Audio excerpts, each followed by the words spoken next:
Hello, MMA fans. Now, welcome back to the channel of my MMA commentary.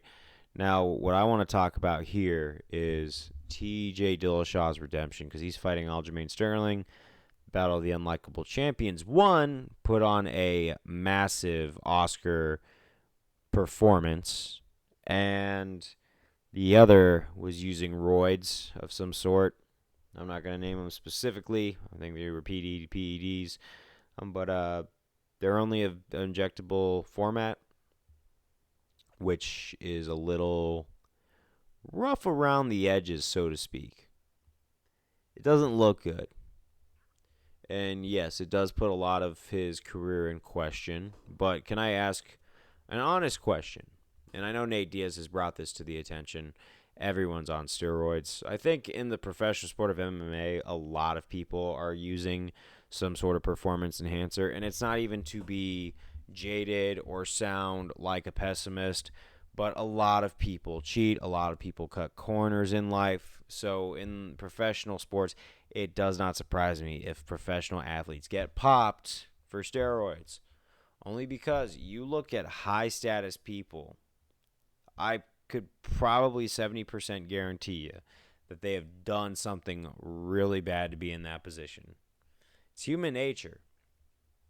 We get taught at an early age reading these storybooks that the good guy who plays by the rules, integrity, and shows that stuff is the victor, and that we should aspire to be like all these superheroes like Spider-Man, Batman, Superman, all that stuff, right? Then we get our hearts broken at like age 16 or something like that, because then we learn that sometimes you gotta cut corners to get ahead. And it's sad because I do like I do like the idea of a competition where everybody is transparent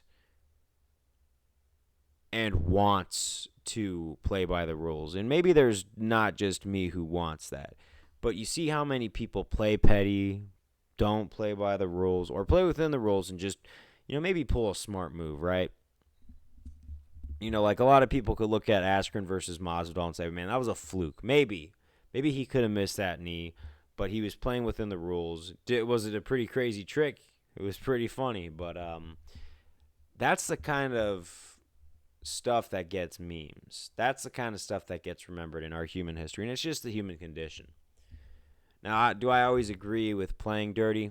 No. But I can understand in the professional, top-notch sports of UFC why people would use steroids.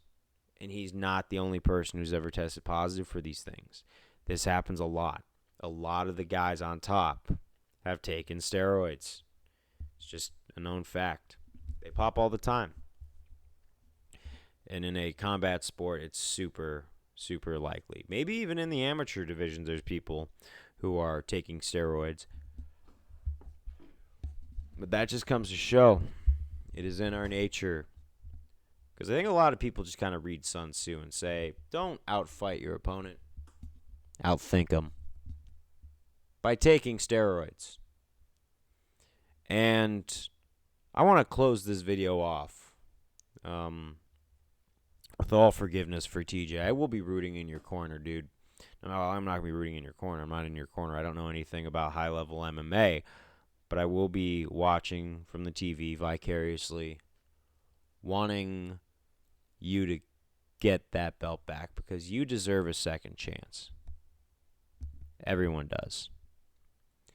Your ambition probably got the better of you. Do I know if you were using PEDs your entire career? I really don't know. I'm not going to make a claim on that. I can't prove anything. I'm not in the room with you guys. But, this is all going to seem like a thing in the past, and we'll see where this fight goes. And if he wins that belt again, which he can, he very well can. I think he stands a good shot up against Aljo that people are going to be surprised.